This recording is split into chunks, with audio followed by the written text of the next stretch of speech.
Hi, this is Mike again. So in the last video, we showed you how to put an actual image with inside of a blog post. It also works for any of the pages that are with inside of Squarespace. But now what we want to do is show you how to actually put it with inside of the text. You can see here with inside of this text, there's no place that has a little button or any kind of a help to allow you to add an image in here. So you have to kind of learn it the old-fashioned way, just trial and error. But here's a quick way to do it. So we have our images in here. Doesn't matter what size it is because you're going to change it once you get it into the text anyway. So as we know that if you roll it with inside of the image, you've got your little hand icon there that allows you to push the button down. Now you can drag this around, and if you drag it around, you'll see how the different shape shows up with inside of the text as I roll into the text. This allows you to put the image in here like halfway through it.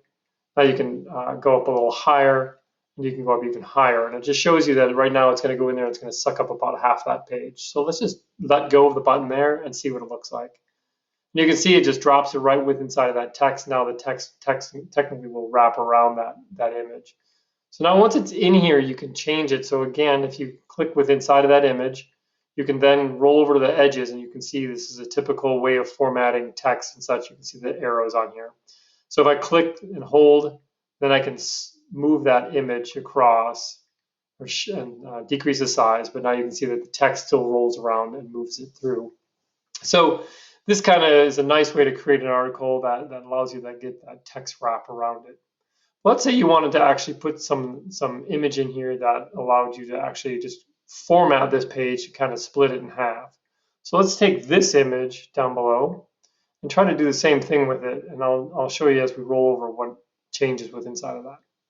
So now as I'm moving this across, again, it'll allow you to go to the edges and pick, I'm trying to get to work, come on.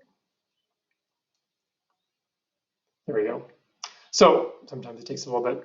So if you notice that the blue lines there, this blue line will allow you to take up the whole half of the screen with that image.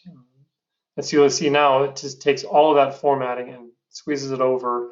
It still wraps around the original text that we had set up, but in this case here, we've now created more of a column look and allows you to use that for different articles that you may have.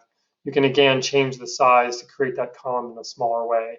So let's say you want to highlight a specific product, or you want to just highlight maybe some different areas with inside of your article to kind of bring focus to it. You can do that. So underneath this image, we can then put additional images by simply clicking on our image feature, adding in that feature, going into our data system to pull in that image. And you'll see now that rather than it wrapping with inside of that text, it'll actually just format it in that column look that we were looking for. Just waiting for it to load up. And again, you can see it automatically puts that capture in there, so you want to turn that off if you'd like to have it off. Otherwise, you can capture it or put a title on it. So then from there, you just click outside the box, and then it aligns it all up. So you can see that that's kind of a neat way to bring highlight to that area.